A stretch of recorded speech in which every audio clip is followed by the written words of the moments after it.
भाई तू ना अभी समाज को अच्छी तरह से जानता ना है, और खासकर गांव की सोच जो सदियों से यही चली आ रही है, जिसे हम माने और प्रीति भी मानती है। समझा? प्रीति जी ने यही सोचकर मुझसे पार्टनरशिप की।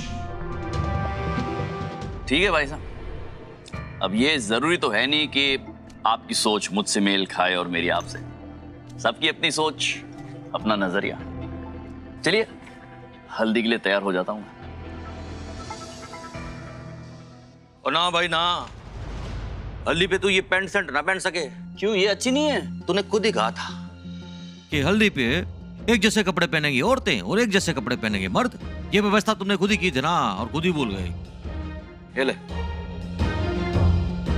ये धोती बड़ी लंबी है भाई साहब, हमारे को इतनी लंबी धोती पहननी नहीं आती है। अरे क्या आदमी है, सारे को धोती पहनना ना आवे।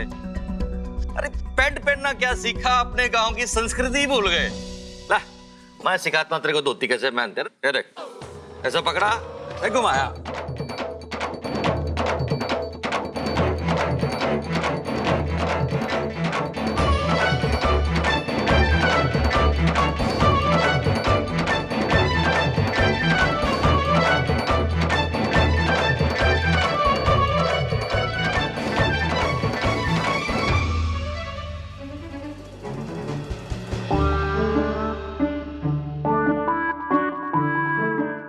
हो गई धोती, कौन सी बड़ी बात। चल अब जल्दी से इसको पहन। है ये ले, पहन धोती। मेहमान हो पर साथ में शादी की तैयारी वाले भी हो, जल्दी पहनो और आ जाओ नीचे।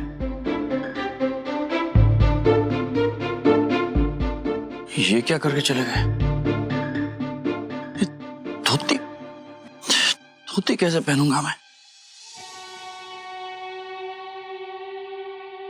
रे प्रीति, बंदोबस्त तो बहुत ही चोखा किया है तूने। सबकी एक जैसी साड़ी, और वो भी बनी बनाई। और सबसे मजेदार बात पता है क्या है? किसी लुगाई को कुछ काम ही नहीं करना है। ऐसा हमारे गांव में पहली बार हो रहा है।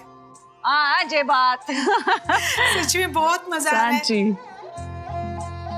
यही तो हमारे काम की खासियत है कि घर वालों की ख्वाहिशें पूरी करें और उसे यादगार बनाए, और किसी घर वाले को एक भी काम ना करना पड़े, सिर्फ खुशियां ही खुशियां बांटे।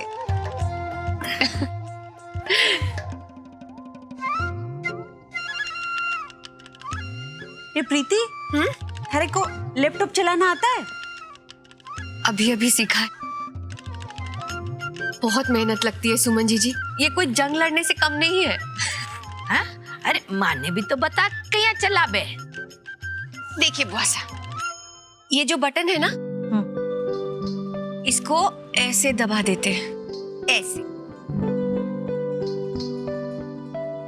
ले, ये तो बहुत ही सरल है। हाँ, लेकिन वो सा ये लैपटॉप तो कुछ भी ना है।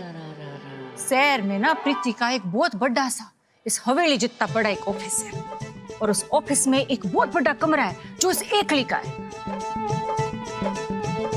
और उसमें एक बहुत बड़ी सी कुर्सी है जो गोल गोल घूमे, जिसके बगल में एक बेल होवे। उस बेल को तपाक से दबाए और नौकर हाजिर हो जाए। उस पे बैठ के बड़े बड़े फैसले ले। छोरी थारे को समझ ना आए ना, एक बार में मुंडा सामने रख। टिकाओ ना ये छोरी में, बाल खराब हो जावे ना। सच में प्रीति, अरे शहर जाके ना तूने बहुत तरक्की कर ली, और एक हम हैं यहाँ खेत में उगे झाड़ झाकन जैसे ही रह गए। नहीं सुमन जी, आपने भी तो अपनी बेटी को विदेश भेजा है पढ़ने के लिए, बेटे को आईआईटी में पढ़वाया। ये कोई कम तरक्की थोड़ी ना है।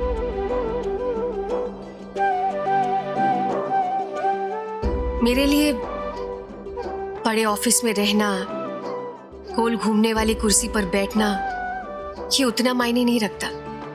जो मायने रखता है वो है मेरा आत्मसम्मान,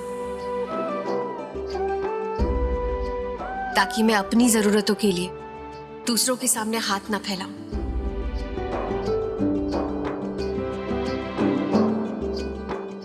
मुझे मेरा मान सम्मान मिल गया, मेरे लिए वही बहुत बड़ी बात है, जिसके लिए लाडू गोपाल को मैं जितना भी धन्यवाद करूं उतना कम है।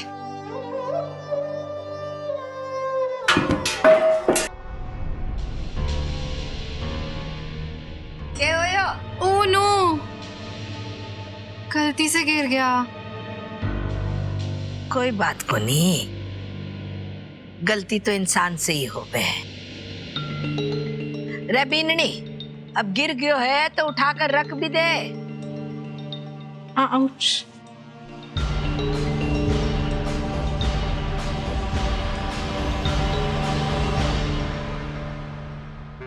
ये पल्लू इसका है, प्लेट। ये मारा राम जी। अरे जे क्या कर रहा हो? अरे बुआ सा धोती पहन रहा था मैं। अरे आप क्यों यहाँ पर आई हैं? अरे आप तो दुल्हन है, हुक्म करती मैं खुद आपसे मिलने चला था। तकलीफ क्यों की आपने? बात इतनी जरूरी थी। क्या हुआ? हमारे को तारी मदद की जरूरत है। हाँ तो बताइए क्या कर सकता हूँ मैं आपके लिए? बैठकर बात करते हैं। अच्छा अरे राम जी, बताइए क्या कर सकता हूँ मैं आपके लिए? आपने शायद खबर ना है कि हमारी प्रीति बीननी ना हमारे कुनबे में पहली महिला है जो इस उम्र में अपना कदम उसने घर से बाहर निकाला। अजी कदम ही घर से बाहर ना निकाला है, इतना मान सम्मान सब कुछ पाया है। इसलिए मैं सोच रही थी कि मैं उसके लिए कुछ करूं। तो ब्याह वाले दिन पूरी बरादरी और पूरे गांव के सामने उसे सम्मान देना चाहूं। तो उसके लिए ना मैं 2-4 शब्द कहना चाहती थी। क्या बात है? आप तो डेलोग के बादशाह हो। घनी फिल्मा में लहरा के फर्राटेदार घने डायलॉग बोले हैं आपने। हमारे लिए भी 2-4 शब्द लिख दियो। वो काई क्या है, बढ़िया सी स्पीच तैयार कर दियो। अरे ऑफ कोर्स बुआ सा, आपको क्या कहना है वो मुझे आप बता दीजिए। कैसे कहना है वो मैं आपको बता दूंगा। ठीक? बिल्कुल ठीक। ठीक है, फिर कहिए आप, मैं लिख लेता हूँ। देखो साहब, प्रीति बीननी जब बहू बनकर मारे घर आई, जब मैं उसकी बुआ सास बनी, और देखो जी जितना सम्मान उसने अपनी सास को दिया ना, उतना ही मान सम्मान उसने मारे को भी दिया है। इसलिए मैं उस पर अपना हक मानती हूँ, क्योंकि वो एक अच्छी माँ, एक अच्छी पत्नी, एक अच्छी बीननी के उसने सारे फर्ज बखूबे निभाए हैं। और अचंभे की बात तो ये है जी कि काम काज करने वाली महिला में भी वो अव्वल दर्जे की बढ़कर दिखाई। सही है। सब कुछ सोच समझकर उसने अपने साथ काम करने के लिए एक ऐसा साथी चुना जो शादीशुदा है, समझदार है, जिम्मेदार है, ताकि समाज उसके अकेलेपन पर उसके पार्टनर के साथ जुड़े हुए रिश्ते पर उंगली ना उठाए। ये उसकी समझदारी का एक नमूना है। हमेशा उसके हर फैसले में उसके अपनी कुनबे की इज्जत की फिक्र हमेशा झलकती दिखे। वो कदे भी झूठ को नहीं बोले, क्योंकि वो हर काम ईमानदारी से करे। मेरा शादीशुदा होना प्रीति जी की फैमिली के लिए कितना जरूरी है, और प्रीति जी ने सबको उतने ही विश्वास से मेरी शादीशुदा जिंदगी में खुशहाल होने का यकीन दिला दिया। उन्हें खुद भी सच्चाई नहीं पता। कहीं ये बात उनके परिवार का प्रीति जी पे किए यकीन पर कोई बुरा असर ना डाल दे। आज तक ये बात किसी को बताने की हिम्मत नहीं कर सका, पर प्रीति जी को बतानी होगी मेरी शादी का सच।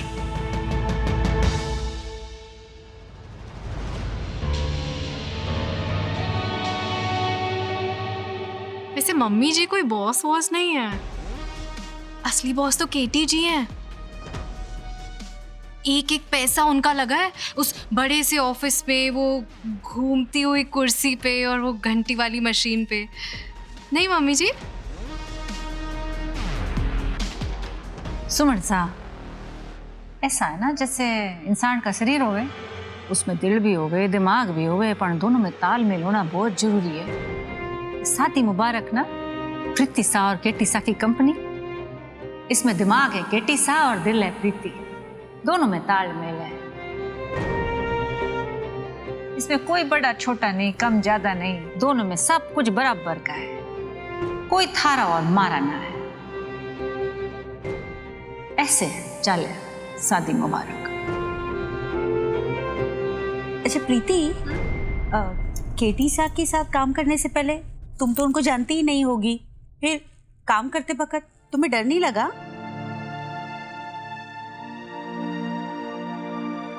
केटी जी को जानने में ज्यादा समय नहीं लगा। वो बहुत नेक दिल के हैं, बहुत खुले दिल के।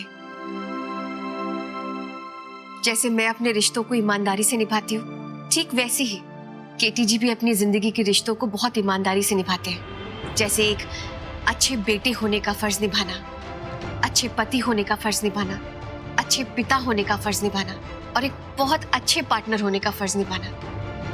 तो इसमें डरने की क्या बात है? तुम उनकी पत्नी से मिली हो? मतलब कैसी हैं वो? वो तो लंदन में है ना, अपने बच्चों के साथ। मैं उनसे मिली नहीं। सुमन सा, जानो आप, बरसों पहले जब केटी सा का ब्याह हुआ था ना, तुम्हारा मीठा सा दिल टूट गया था। टीवी में उनके ब्याह का लाइव प्रसारण चल रहा था और मैं बैठ के ब्याह देख रही थी और हमारी आंखों से ये मोटे मोटे आंसू ऐसे दबाड़ दबाड़ दबाड़ दबाड़ बहते जा रहे थे। फिर सामने केटी सा का मुंडा देखा, वो बहुत खुश थे, तो मैं उनके लिए खुश हो गई। बहुत प्यार करे अपनी पत्नी से। उनकी होने वाली पत्नी तब जब चल रही थी ना, तो रास्ते भर में ऐसे फूल ही फूल बिछे हुए थे, और फूल भी कहाँ से आए थे? फ्रांस से। अब वैसे सच कहूं तो शुरू में मुझे थोड़ा सा डर तो लगा था, क्योंकि मैं उन्हें जानती नहीं थी ना। लेकिन धीरे धीरे वक्त के साथ भरोसा बढ़ता गया, और खासकर तब जब मैंने केटी जी को काम करते हुए देखा और ये समझा कि मैं गलती माफ कर दूंगा, मैं भूल भी इग्नोर करूंगा, मैं लापरवाही भी बर्दाश्त करूंगा, लेकिन धोखा नहीं। उन्हें धोखा और झूठ बर्दाश्त नहीं होता।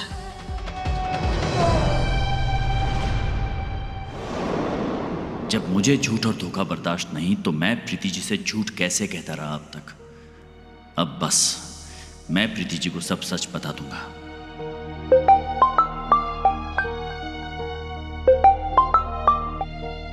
हेलो, आगे हलवाई? ठीक है, मैं आ रही हूँ। मैं आई। हाँ,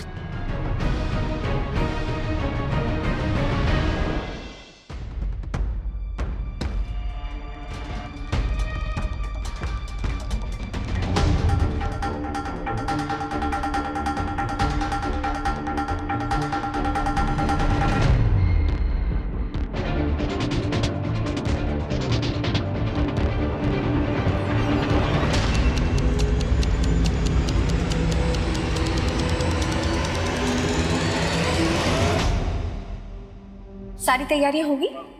अच्छा, मेहमानों को ना सबसे पहले ठंडे ही दे दीजिएगा।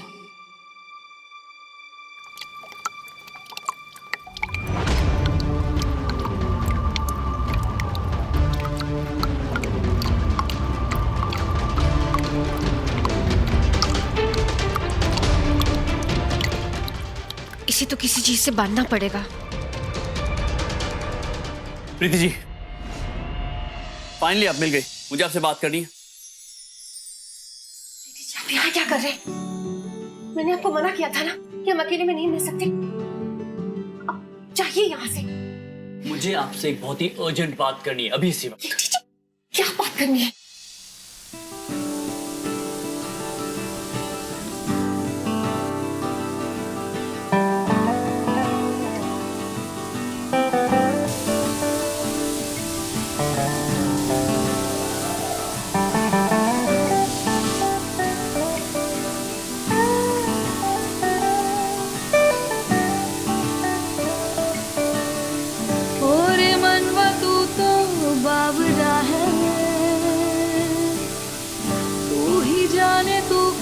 सोचता है तू ही जाने, तू क्या सोचता है बाबरे, क्यों दिखाए सपने तू सोते जागते। प्रीति जी, मैं कुछ ऐसा करने जा रहा हूँ जिसके बाद आप मुझे डांटेंगी, लेकिन मेरा ये करना जरूरी है।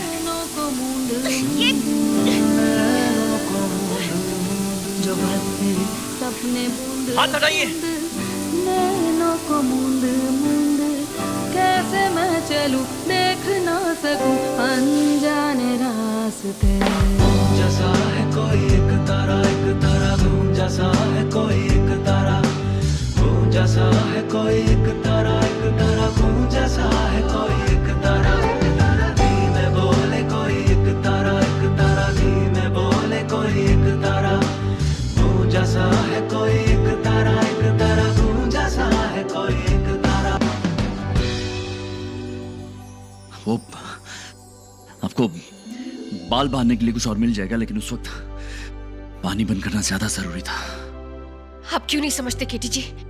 मैंने आपसे कहा था ना मुझसे दूर रहिए। मैंने भी कहा था ना आपसे कि मुझे एक बहुत ही जरूरी बात करनी है आपसे, बहुत जरूरी। देखिए प्रीति जी, मैंने आपसे एक झूठ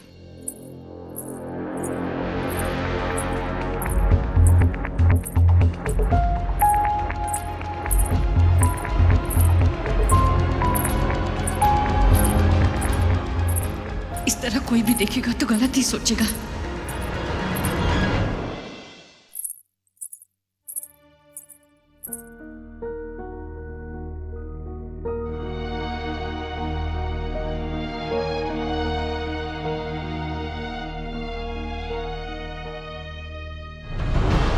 केटी जी प्लीज यहाँ से जाइए ना, ये ठीक नहीं है। किसी ने हमें साथ देख लिया तो बात बिगड़ जाएगी। प्लीज जाइए यहाँ से। मैंने कहा ना आपसे, मुझे एक बहुत ही जरूरी बात करनी है आपसे। फोन पे बात कर लेंगे। फोन पे नहीं हो सकती ये बात, बहुत जरूरी है और आज से बहुत पहले मुझे आपको ये बात बता देनी चाहिए।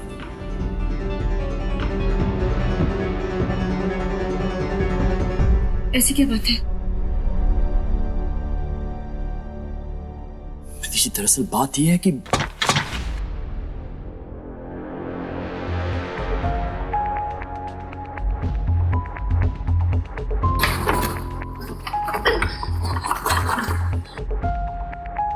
किसी ने बाहर से लॉक।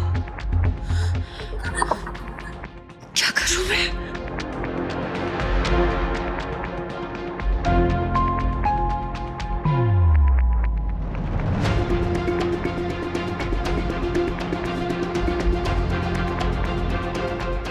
केटी जी आप वहां से जाइए प्लीज। रिलैक्स। आप इतना डर क्यों रही हैं? किसी को फोन करके बुला देते हैं, वो दरवाजा खोल। नहीं केटी जी, किसी ने भी दरवाजा खोल दिया और हमें साथ में ऐसी भीगी हुई हालत में देख लिया ना तो बहुत गलत समझेंगे। प्लीज जाइए ना यहाँ से। मैं नहीं जा रहा हूँ, मैंने कुछ गलत थोड़ी किया है, चोरी थोड़ी किया मैंने। मैं क्यों जाऊंगा वहां से? आप नहीं जाएंगे तो मैं ही चली जाती हूँ।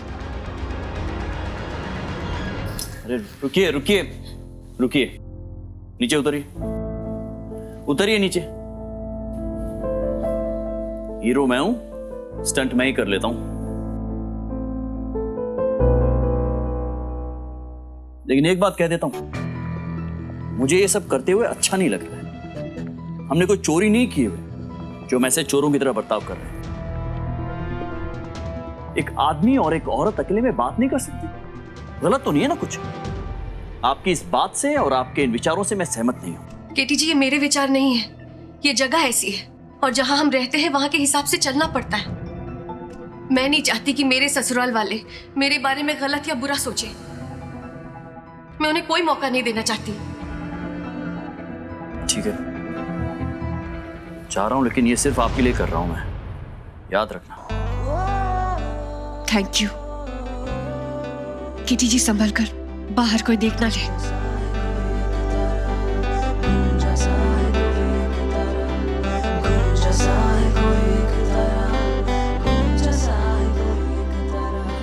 गॉड मम्मा, मैं भी पता नहीं कहां तरुण की बातों में फंस के इस गांव में आ गई हूँ। यहाँ सिर्फ गोबर की बदबू है और बकरियों की मैंने मेरा दिमाग खराब कर रखा है। और लोगों की सोच तो ऐसी है जैसे मैं 20 साल पुराने जमाने में पहुंच गई हूँ।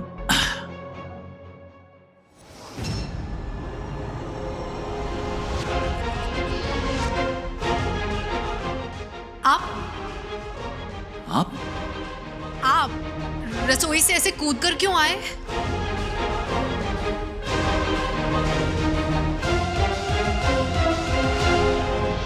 जैसा है कोई एक तारा घूम जैसा है कोई एक तारा।